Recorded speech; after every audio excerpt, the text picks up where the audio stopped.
Shibai Otsutsuki. Shibai est tout simplement le personnage le plus puissant de tout l'univers de Naruto. Il a atteint un niveau de puissance que personne d'autre ne peut même approcher. Après s'être réincarné, à travers le karma encore et avoir dévoré les fruits du chakra comme de simples encas, il a fini par atteindre une véritable divinité. Il possède des capacités complètement abusées, comme l'omnipotence, l'éclat aux marques et même des pouvoirs prophétiques. C'est au-delà de tout ce que l'on n'a jamais vu chez un ninja. Et le plus fou, c'est que des personnages comme Amado, Code et Kashin Koji n'ont eu que des fragments de son ADN, et même ces minuscules restes leur ont donné des pouvoirs insensés. La place de Shibai tout en haut du classement ne fait même pas débat. Ishiki Otsutsuki. Si tu veux voir l'écart de puissance délirant entre les Otsutsuki de tout premier rang et les plus faibles, Ishiki en est littéralement l'exemple parfait. Il prouve à lui seul que le power scaling de l'ère Boruto est bien trop fou pour que les ninjas de Shippuden puissent seulement le comprendre. Et franchement, rien ne fera plus fort que de voir Naruto et Sasuke, les deux plus grands shinobi de tous les temps, traités comme de simples débutants. Souviens-toi quand il a envoyé voler Naruto à travers toute une rangée de bâtiments avant même qu'il ait le temps de cligner des yeux. C'était une vitesse divine d'un tout autre niveau. Le fait que Naruto, en mode ermite des 6 chemins, se soit fait écraser comme si de rien n'était, prouve que l'écart de puissance est tellement monstrueux que les échelles habituelles ne veulent plus rien dire. Et parlons maintenant de sa polyvalence. Grâce à Daikokuten, il peut rétrécir ou restaurer des objets instantanément et sortir des coups tactiques incroyables. Personne ne pouvait prédire ces bâtons noirs, lancés avec une force insensée, transperçant directement le manteau de chakra de Naruto, la même défense qui résistait pourtant aux attaques de monstres. En combinant ça avec sa dimension de stockage Daikokuten, Ishiki plie littéralement les lois de la physique du champ de bataille à sa guise. Il peut y entreposer des objets miniaturisés dans une poche intemporelle et les réinjecter à taille réelle où bon lui semble. Sa seule vraie faiblesse, la dépendance au réceptacle. Son processus était instable avec des réincarnations incomplètes et des marques de karma de secours qui disparaissaient après sa mort. Ça détruit tous ses filets de sécurité et, au final, même une planification parfaite n'a pas pu le sauver de l'ultime imprévu. Momoshiki Otsutsuki. Quand le clan principal des Otsutsuki a envoyé Momoshiki enquêter sur Kaguya, ils ont en réalité libéré un monstre à l'appétit de destruction absolument sans fond. Ce qui rend Momo terrifiant au-delà du croyable, c'est son système de paume au Rinnegan. Sa paume droite absorbe n'importe quel ninjutsu, tandis que la gauche le renvoie amplifié à l'infini. C'est littéralement un cauchemar pour chaque shinobi. Et une fois qu'il a absorbé Kinshiki, sa montée en puissance a été complètement démente, le faisant passer d'une menace de haut niveau à un annihilateur total. En combat, Momoshiki opère sur un plan totalement transcendant. Il a littéralement mis KO 4 Kage d'un seul coup chacun, dominant des shinobi d'élite avec une facilité déconcertante. Même face à Naruto en mode ermite des 6 chemins et Sasuke avec un Rinnegan parfait, Momo non seulement a survécu, mais a gardé l'avantage une bonne partie du combat. Après sa manifestation à travers son réceptacle, ses exploits sont devenus encore plus fous. Il a surpassé les membres intérieurs de Kara et même affronté les pouvoirs hérités d'Ishiki. Autrement dit, il s'est battu contre des adversaires de rang divin sur plusieurs générations. Sa polyvalence technique est totalement abusée. Il a maîtrisé simultanément les 5 affinités élémentaires.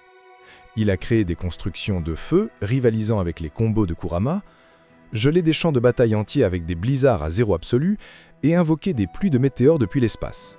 En plus de ça, son ninjutsu spatio-temporel lui offre une mobilité incroyable, et son implantation de karma lui garantit une assurance résurrection. Encore plus effrayant, son intelligence stratégique. Momo traite les combats comme des parties d'échecs, utilisant tromperie, ruse et attaque surprise pour rester toujours un coup d'avance. Il possède même des fragments de préscience, ce qui lui permet littéralement de voir les actions avant qu'elles n'arrivent. Sa capacité à analyser les pouvoirs incroyablement complexes d'Ada en quelques secondes prouve que sa perception est d'un niveau surhumain. Mais même les monstres ont des failles. Sa plus grande faiblesse, c'est de trop dépendre de l'absorption pour atteindre ses performances maximales. Sous sa forme de base, il est en réalité assez limité, ce qui l'a poussé à sacrifier Kinshiki pour débloquer son véritable potentiel. Et par-dessus tout, son arrogance l'a perdu. Il a gravement sous-estimé le Rasengan disparu de Boruto, et cette erreur lui a coûté la vie. Kaguya Otsutsuki. Elle est littéralement passée de visiteuse pacifique à tyran absolu simplement en croquant un fruit de chakra et en trahissant tout le clan Otsutsuki. C'est l'instant fondateur de l'apparition du chakra dans le monde des humains, et les conséquences se répercutent encore jusque dans l'ère Boruto. Elle a pu pacifier à elle seule un monde ravagé par la guerre, en montrant une capacité de destruction brute à une échelle que les générations passées n'auraient même pas pu imaginer. Reliée à l'arbre divin, elle est devenue une sorte de réseau de chakras vivants capable d'absorber une énergie infinie provenant des victimes du Tsukuyomi infini. C'était une exploitation planétaire systématique du chakra à une échelle démentielle. En combat, Kaguya opère sur un plan qui dépasse les limites mortelles.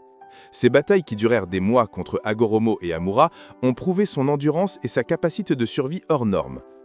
Lors de son combat final, elle pouvait bloquer sans effort les attaques omnidirectionnelles de clones de Naruto, affichant une vitesse de réaction et une puissance de traitement absolument inhumaines. Ses points de chakra et son attaque du vide des 80 dieux pouvaient briser même le Susanoo. Et avec une durabilité équivalente à celle des démons à queue, ses frappes dépassaient toute mesure habituelle. Sa polyvalence technique est ridicule. Son système capillaire transforme ses cheveux en une multitude d'aiguilles capables de percer des défenses absolues comme l'armure du Susanoo. Quant à ses projectiles Ash Bones, ils réduisent instantanément leurs cibles organiques en cendres, un potentiel de one-shot contre quasiment n'importe quel adversaire vivant. Le troisième œil du Rin Sharingan lui donne un contrôle total des dimensions avec la capacité de se téléporter instantanément tout en effaçant ses traces de chakra. Elle peut manipuler des dimensions de poche aux environnements extrêmes, monde de glace, royaume de lave, puis de gravité, lui offrant un avantage de terrain monstrueux dans les combats prolongés. Ces expansifs Truth Seeking Balls peuvent littéralement remodeler des mondes en néant, créant de nouvelles dimensions à partir de rien. C'est carrément de la manipulation cosmique de la réalité, réécrivant les lois de l'univers avec le seul chakra. Et même avant de manger le fruit, elle possédait déjà le voyage interstellaire, l'effacement de mémoire et l'hypnose. Des compétences dignes d'une intelligence technologique avancée derrière des apparences primitives. Mais elle n'est pas parfaite. Sa profondeur tactique montre des limites face à une opposition coordonnée. Elle s'appuie trop sur la force brute au lieu d'une véritable stratégie sophistiquée. Hagoromo Otsutsuki. C'est sans conteste le personnage le plus influent de toute l'histoire du monde ninja, du moins sur Terre, dans l'univers de Naruto.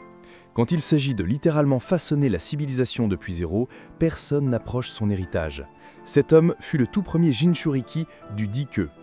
Hagoromo exerçait un contrôle absolu sur un monstre primordial de chakra que les générations suivantes considéraient comme un dieu cauchemardesque. Après en être devenu l'hôte, sa puissance a atteint des sommets si fous que même des descendants dilués comme Kinkaku et Jinkaku pouvaient se nourrir du chakra de Kurama et finir à demi-niveau bijou.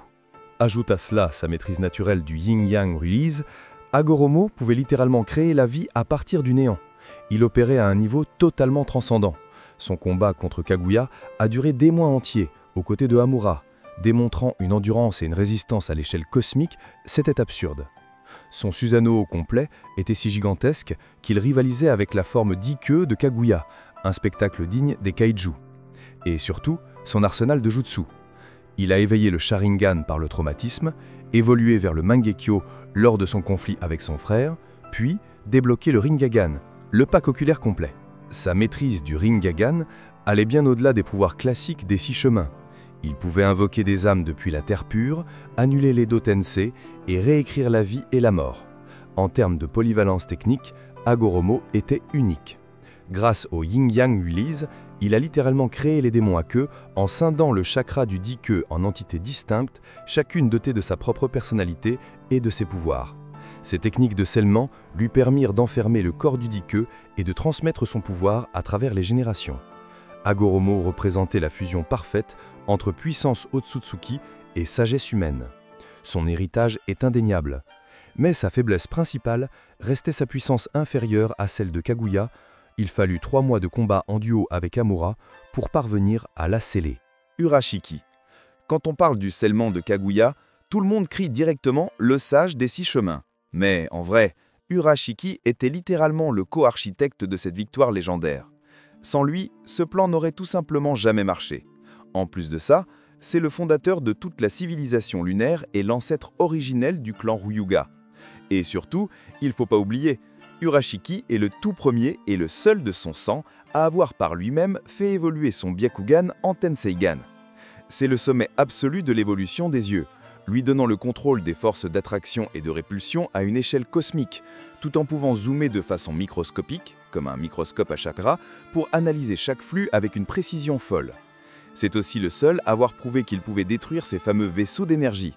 Plus tard, il a même transmis son chakra à Hinata pour qu'elle en fasse exploser un. En combat, Urashiki était un hybride parfait, à la fois soutien et destructeur. Il mania 9 orbes de vérité disposés en une formation courbée qui lui permettait d'attaquer et de se défendre en même temps. Ajoute à ça sa maîtrise des techniques de scellement, et avec le Shibaku Tensei, il a pu, aux côtés de Hagoromo, enfermer carrément le Jubi. C'est comme si tu mettais un dieu primordial en prison et que tu jetais la clé. Ah oui, et faut pas oublier son pouvoir de téléportation Terre-Lune. Le mec avait littéralement un Uber interplanétaire en illimité.